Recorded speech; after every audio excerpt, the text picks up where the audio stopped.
Hello and welcome to Homer for Sunday, May 11th, 2025. Happy Mother's Day. Go tell her you love her. Today we will be reading from lines 349 to line 359 in Book 10 of the Iliad. Here we are witnessing a chase. So sang the twain, the two Achaean heroes, laid them down among the dead apart from the path. But he ran quickly past them in his witlessness. This is Dolon. But when he was far off, as is the range of mules in plowing, for they are better than oxen to draw through deep fallow land the jointed plow, then the two ran after him, and he stood still when he heard the sound, for in his heart he supposed that they were friends, coming from amid the Trojans to turn him back, and that Hector was withdrawing the host. But when they were a spear cast off, or even less, kai elason, he knew them for foemen, and plied his limbs swiftly in flight, and they speedily set out in pursuit.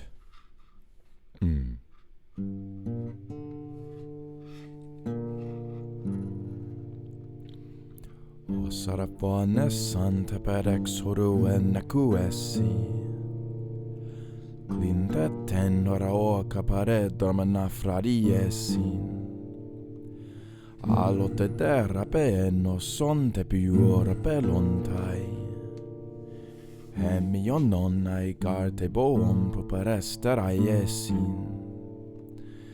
Elkemenaine joio pateia specton arotron.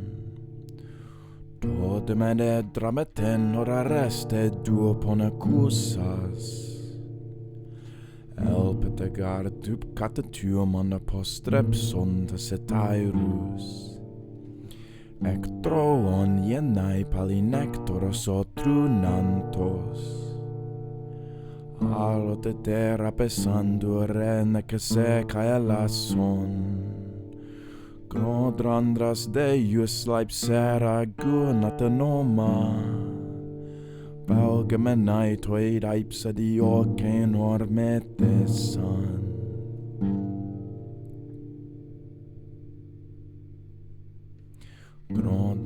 Grodrandras Deus leipsera te gunatanoma. All right, great, fantastic.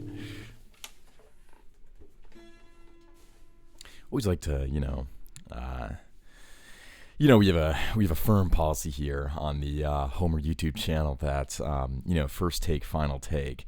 But it's nice to redo a line if you're like, oh, that could have been a little better. So anyway, great passage, very descriptive. Okay, so lots of people say, I mentioned this in a video before. Lots of people say that the Book 10 of the Iliad is a construction. So the construction aspect is that everything else was sung, at a certain point. It's this long generative aspect, this emergent idea of, Homeric poetry. But Book 10 is just so well made, right? It's so well constructed. There's so many great symmetries in it. And it's kind of different than the rest of the Iliad that we think, and many scholars think that Book 10 of the Iliad is actually, it's like kind of like it's like an add-on, right? It's like somebody a little bit later, once we had figured out Homeric diction was and the general, force of it, we thought about it for hundreds of years. So you know what? Let's add in the Dolonaead, as they say, which is the hunt for Dolon, right?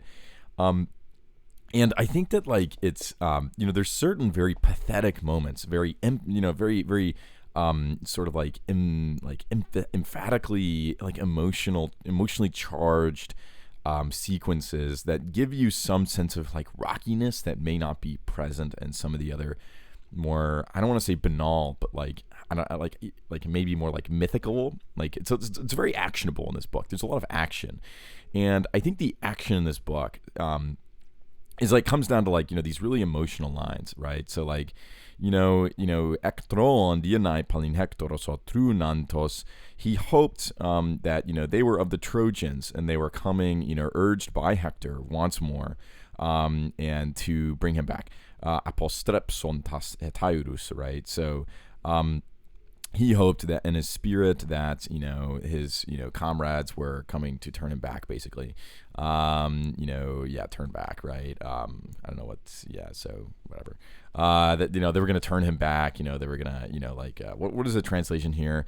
Coming from to turn him back, but, whatever. I don't know what, he's hoping for this, right? Like, and this is like, it's kind of deep because it's like, Hector, he kind of knows probably deep down inside that Hector would totally, wreck him and like give him a bad deal and basically send him to his death. I mean, the Trojans, that's kind of the thing. It's like they don't really have as much honor as the Achaeans, right? So he's not like, it's not outside of the possibility. He thinks that like, he was fooled, but like Hector had a change of mind because, maybe he can take advantage of him better in some other way. I don't know. You know what I mean? Like, who knows?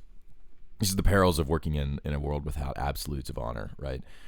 Anyway, but like amidst this like kind of sad thing, right? But like, that's not it at all. Like, Dolan, you actually have no friends. In fact, you only have enemies coming, right? And they're only a spear cast away, right?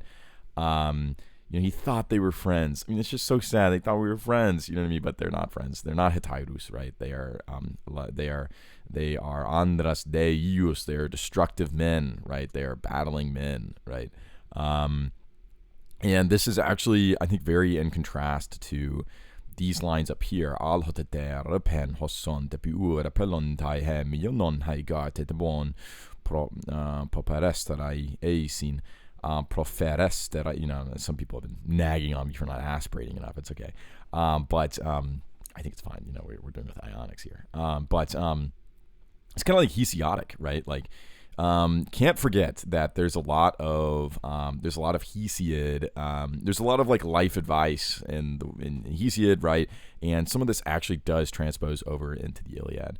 So it's like, yeah, like, it's like telling his audience, okay, there's two things. He's telling his audience that he went as far, a distance of the distance that a mule plows, right? Which, by the way, is like so much better than an ox, right? There's something, I mean, this is obviously like very conjectural, but like maybe there's something about the mule versus like the mule, he goes farther, and maybe it's the fact that he goes so far, right? Like he makes it so far that it makes it very hard for him to get back, right? And what is a mule? A mule is a infertile, it's the infertile offspring of the two, right? So it's a mix, right? It's the halfie, right? And isn't that kind of what Dolan is, right? I mean, he's obviously not infertile. It's not explicitly said, but he's the only brother of 6 siblings, and that's like a mark against him. He's ugly, right? And he is going too far, right?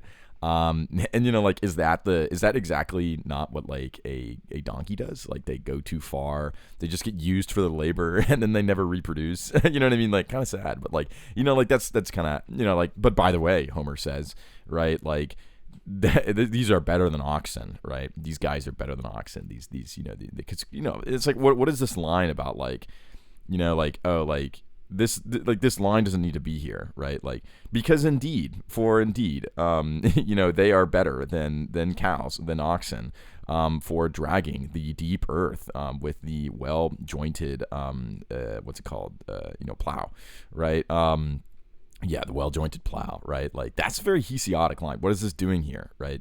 I think it's kind of an apposition to this, this more fighting line, right? This is a world of description and labor and, who is Dolan and who is he not? And this is a world of what are the consequences of that for something like war, which is, of course, going to be very bad for Dolan. Anyway, we'll find out exactly what happens to him tomorrow. Thank you so much for listening to this rambling, and I hope you have a wonderful day. Take care.